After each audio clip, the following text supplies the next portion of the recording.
মদনকে বলে দিলাম আসতে।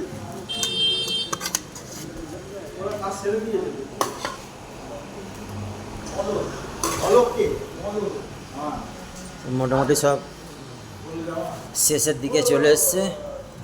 আজকের আমরা এই শীতলা মন্দিরেতে এসেছিলাম, মা শীতলা মা, ওখানে পাশে শিব মন্দির। এখানে বাড়ি থেকে সামান্য কিছু ভোগ প্রসাদ নিয়ে এসেছিলাম, যাতে সবাই মায়ের সন্তান বা বাবার ভক্তরা পায়, তার জন্য প্রচেষ্টা। ছোট্টখাটো একটা, এই যে এটা শীতলা মায়ের মন্দির,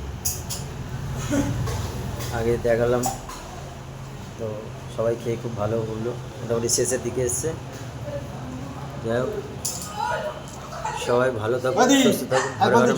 ওখানে খাবে যদি